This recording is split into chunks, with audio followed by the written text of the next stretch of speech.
ఆ డైలాగ్‌తో మూవీ అయిపోతుందన్నప్పుడు మాత్రం నాకైతే ఒకటే అనిపిచ్చింది. నేను మరీ అంత ఎదవలా కనపడుతున్నానా? ఓ మాదిరిగా కూడా కనపడట్లేదా? Hi guys! 'Bhama Kalapam 2' movie చూడడం జరిగింది. ఆహాలో స్ట్రీమ్ అవుతుంది.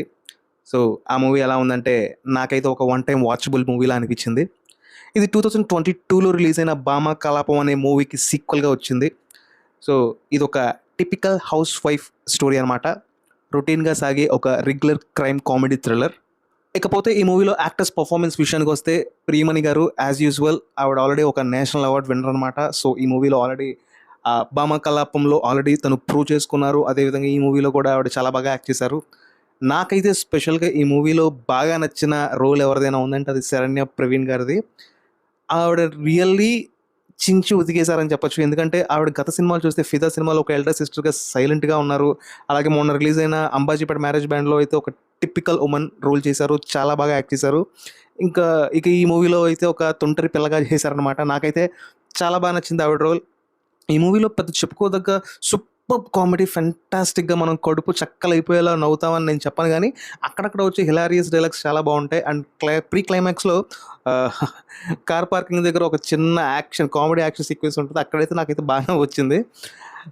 అంతే నాకైతే ఈ మూవీని మరీ సీరియస్‌గా టీవీ ముందు కూర్చొని డిస్ట్రాక్ట్ అవ్వకుండా చూడాలనేం కాదు భయ్యా. మీ పనులేవుంటే అవి చేసుకుంటూ సరదాగా ఒక చెవిని ఒక కన్ను అటు పడేసి ఎప్పుడు కుదిరితే అప్పుడు ఒకసారి ఒక లుక్కేసి సరదాగా ఈ మూవీని కంప్లీట్ చేయొచ్చు. ఈ మూవీకి ఉన్న అతి పెద్ద అడ్వాంటేజ్ ఏంటంటే cinema duration just 2 hour 8 minutes ఉంటది.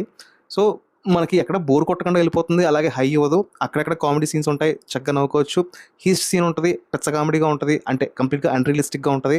బట్ లాజిక్స్ పట్టించుకోకుండా చూస్తే మాత్రం ఈ మూవీని వన్ టైమ్ ఖచ్చితంగా మనం ఎంజాయ్ చేయొచ్చు. ఇకపోతే ఈ మూవీకి మ్యూజిక్ డైరెక్టర్‌గా చేసింది ప్రశాంత్ ఆర్ విహారీ గారు. సూపర్ ఫెంటాస్టిక్ మ్యూజిక్ అని నేను చెప్పను గానీ, మ్యూజిక్ అయితే బ్యాక్‌గ్రౌండ్ మ్యూజిక్ అయితే కొంచెం డీసెంట్‌గా బాగానే ఉంది. అలాగే టెక్నికల్ యాస్పెక్ట్స్ గురించి మాట్లాడినట్లయితే ఈ మూవీకి డైరెక్టర్ అభిమన్యు తడిమేటి గారు. సో, ఆయన 'భామ కలాపం 1' నేను చూసాను. ఓకే. అది కూడా ఈ మూవీ లాగే ఒక వన్ టైమ్ వాచబుల్ మూవీ. ఇంట్లో సరదాగా టైమ్ పాస్ చేస్తూ చూసేయొచ్చు. అలాగే ఇది కూడా టైమ్ పాస్ చేస్తూ అలా ఎళ్ళిపోయింది. బట్ లాజిక్స్ విషయంలో చాలా డ్రాబ్యాక్స్ ఉన్నాయి. But it's okay. మనం మరీ అంత లాజిక్స్‌ని, థియరీస్‌ని పెట్టుకొని ఫార్ములాస్ అప్లై చేసి ప్రతి సినిమా చూడాల్సిన అవసరం లేదు.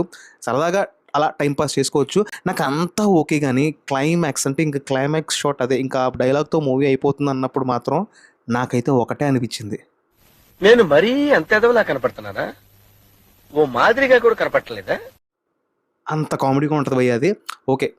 మీరు చూడండి. మీకు కూడా అలాగే ఈ వీడియో మీకు నచ్చితే లైక్ చేయండి. అలాగే మీ ఫ్రెండ్స్ అండ్ ఫ్యామిలీ మెంబర్స్‌తో షేర్ చేయండి. That's all for today guys. Thank you.